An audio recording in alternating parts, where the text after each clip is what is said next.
Indonesia adalah negara yang kaya sumber daya alam dan kaya akan keberagaman. Mulai dari agama, bahasa, suku, bahkan adat istiadat. Meskipun demikian, perkembangan keberagaman di Indonesia menjadi kekuatan dan potensi utama dalam menjaga persatuan dan kesatuan bangsa kita. Hadirin sekalian yang berbahagia, Indonesia merupakan negara kesatuan yang penuh dengan keberagaman, terdiri dari keberagaman budaya, suku, dan agama. Di satu sisi hadirin, keberagaman ini menjadikan Indonesia negeri unik dan menarik. Sementara di sisi lain, kalau tidak dijaga dan dikelola dengan baik, bisa menjadi sumber potensi konflik.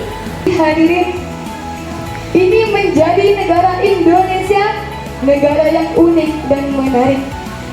Sementara hadirin, di sisi lain, jika tidak dijaga dan dikelola dengan baik, maka akan menjadi sumber potensi konflik, memunculkan fanatisme buta, persaingan yang tidak sehat, pertikaian, permusuhan, bahkan. Sebelum kita berbicara tentang moderasi beragama, apakah definisi sebenarnya dari moderasi? Mengutip dari Kamus Besar Bahasa Indonesia, moderasi artinya penghindaran kekerasan atau penghindaran keekstriman.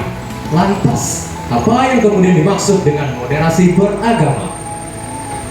Moderasi beragama adalah bagaimana cara pandang, bersikap, perilaku, praktik beragama dalam kehidupan bersama dengan cara menjawantahkan esensi ajaran agama yang melindungi martabat kemanusiaan dan membangun kemaslahatan umum. Bahkan bentrokan yang dapat meruntuhkan falsafah negara Bhinneka Tunggal Ika.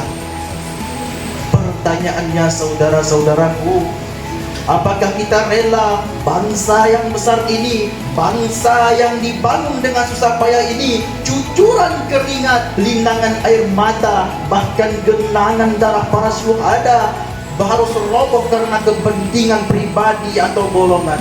Jawabannya tentu tidak, saudaraku. Oleh karena itu, izinkanlah saya membawakan sebuah pidato yang berjudul adalah bagaimana cara kita bersikap, memandang, berperilaku melalui jalan tengah, supaya kita tidak berlebihan dan tidak ekstrim dalam menjalankan ajaran agama. Lalu, bagaimana cara kita bisa mencapai moderasi beragama tadi? Caranya yaitu ada dua. Yang pertama, kita harus menjadi umat yang wasatiyah, umat yang berada di tengah-tengah, umat yang modern dan tidak berlebihan. Dalam kehidupan kita sehari-hari, yang pertama, menghargai perbedaan. Menghargai perbedaan agama dan keyakinan orang lain adalah hal yang sangat penting dalam moderasi beragama. Hal ini dapat dilakukan dengan cara tidak merendahkan agama atau mengolok agama orang lain, serta tidak mengekspresikan secara berlebihan keyakinan yang dapat memicu konflik. Yang kedua, meningkatkan pemahaman. Salah satu cara untuk meningkatkan pemahaman adalah dengan menjaga toleransi, dengan meningkatkan pemahaman agama dan keyakinan orang lain. Hal ini dapat dilakukan dengan cara mengikuti literatur agama, membaca di Madinah.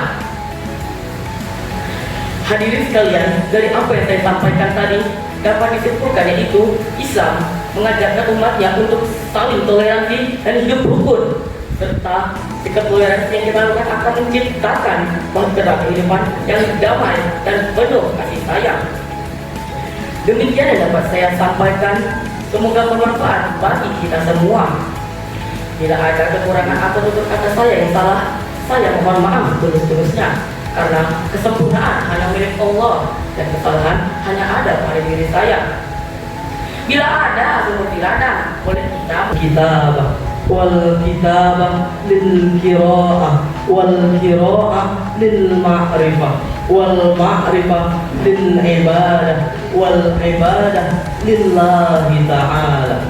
Asyhadu an la ilaha illallah wahdahu la syarika lah wa asyhadu anna Muhammadan abduhu wa rasuluh la nabiyya wa la rasula ba'da amma ba'd.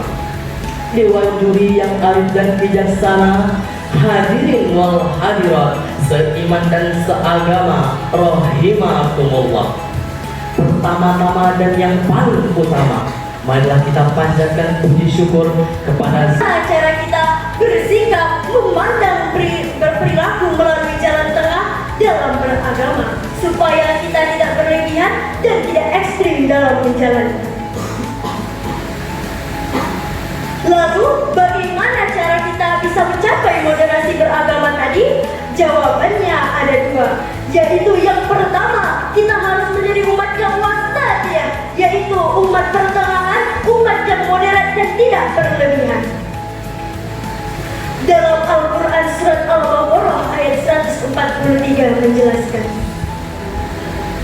A'udzubillahi minasyaitonir. Kita rela bangsa yang besar ini, bangsa yang dibangun dengan sesamanya ini, cucuran keringat, tindangan air mata, bahkan genangan darah para syuhada harus roboh karena kepentingan pribadi atau golongan? Jawabannya tentu tidak, saudaraku. Oleh karena itu, izinkan saya menyampaikan sebuah pidato yang berjudul Moderasi Beragama sebagai Alat Pemersatu Bangsa. Dewan juri yang saya hormati dan teman-teman yang berbahagia, sebelum kita berbicara